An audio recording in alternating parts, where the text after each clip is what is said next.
Hi, this is Mark, and welcome to another episode of the ADD Show. Today, an extremely important topic. I'm talking about the Texas abortion law that they passed, which is absolutely in violation of Roe v. Wade, which is a constitutional law. So, if anybody missed this, Texas enacted the toughest abortion bill in the country, and how they got around it was they're using people. So they're actually civilly going after other Texans, which means that you can report someone anonymously, and if anybody takes part in helping a woman get an abortion, they can get fined $10,000. Yes, $10,000. So, who does this impact? Well, those who don't have $10,000, low income. Also, if you were raped or there was incest, you have only up until 6 weeks to get an abortion.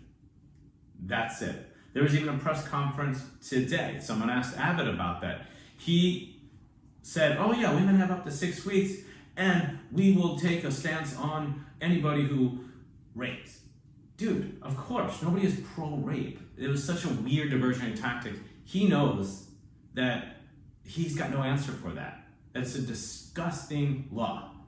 Now, I want to praise a couple people. Lyft and Uber said that if anybody brings a woman to get an abortion, then if they get fined $10,000, they will cover that. And a lot of other people are pushing back as well. TikTokers, thank you guys, they crashed the Texas Snitch website. And so many other people, we got on there and we're giving fake names. I was using Texas legislator and Greg Abbott and Lieutenant Governor on the Snitch website. But it got taken down. GoDaddy said, we're not even gonna put that website up. So we're not sure if that's back on yet. That happened over the holiday weekend. Now, I was reading the law, and the part that is really troubling is that it's such a harsh law. They actually said right in the beginning that they don't agree with the Roe v. Wade, that Texas had nothing to do with it. But this was done in the 70s, early 70s. So now you're gonna have a problem with it now. This is absolutely ridiculous. Now, you can also look online and it'll show you which legislators agreed and didn't agree. Every single Republican, I think there's one Democrat who voted yes. So everything went party lined.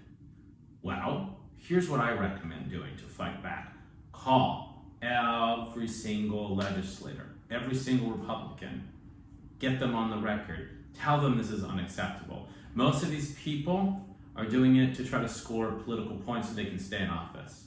They do not like confrontation. If you confront them, put a compelling argument down, maybe there's a chance that we can get this overturned. I know when Congress comes back on September 20th, they're going to take this up. Nancy Pelosi already said that, and try to codify it and make a bigger law and go after Texas. Why is this so important? Well, other states, South Dakota's on record for trying to enact these Texas laws. Florida wants to do it. All the conservative states, Trump states, are trying to get this through. Which leads me back to another point. The recall in California is so important because Larry Elder is even right of Trump. And he wants this to happen in California, wants to get rid of mask mandates. So hopefully this will energize a lot of people to get out and vote and say, no, this is totally unacceptable. So now let's do a little more deep dive into this law. It is absolutely draconian in the way it was set up. Never before did we have this sort of vigilante justice, ever. So the part that's really pathetic is a lot of people were going, when we pulled out of Afghanistan, going, oh wow, poor women, look at the rights. they're going to have to go back to where they were when the Taliban had in the 90s. And yes, it is absolutely horrible. But you can't say that and then try to push the same kind of laws here in Texas. Everything they're doing is to strip away rights of the majority. So they're trying to do voting restrictions, which means more gerrymandering, making it harder for people of color to vote. Why? So they can get more of these laws in. So they think, oh, we got this abortion law, we're going to do more and make it harsher and harsher. What's next? Well, we might be able to, they might go and say no abortion. There might be someone even stronger to the right and get rid of it. That's why it's so important to stand up. Now think about this. They're levying $10,000 fines for anybody helping out. If you rape someone, then you pay a $10,000 fine. I don't understand how that would equate the two, okay? Why are the rapists paying the same fine as somebody who then has to get an abortion because they were raped? Makes no sense. And they can be fining all the people along the way. This law is pathetic. What they should do is increase healthcare, make more clinics, more contraceptive. They're shutting down Planned Parenthood in a lot of places, making it really difficult for birth control. Now, shutting down these clinics is only going to be an inconvenience for those who can't get those. Other people are getting out of state. I've seen a lot of different money being raised to take people out of Texas and get them to clinics in like New Mexico, Colorado, even in California, other states around Texas that are not so restrictive. So the part that is really so troubling is the fact they will not help medical care. So someone is unable to get an abortion within the 6 weeks. Now they have to carry the child out. Well, they want an abortion for whatever reason. Maybe they were too young, couldn't afford it. Whatever the reason is, that's their own personal choice. They're not able to. So now what happens? Well, they had a kid. So if they're financially unable to do it before, not going to be able to do it once the kid's out. So we're going to have more kids given up for adoption. We're going to have more back alley abortions.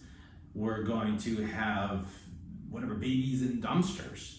We're going to have women's health compromised. Now, in the law, they're saying, well, if you get it from a doctor, there are certain circumstances. But that's really difficult. You have to go through all these different hurdles to get that, as opposed to just going to the abortion clinic and doing it in a much more quiet tone, because there's some people, they're not able to go. The doctors, there's backlogs, there's all sorts of issues going that way. That's why they want to go to the clinics in the first place. So is Texas going to give money to help someone raise a kid? They're not. They do not care. All they want you to have that baby, like a handmaid. That's it. Are they helping anybody at all? Are they putting more hospitals in low-income areas? They're not. Wouldn't that be a better use of resources?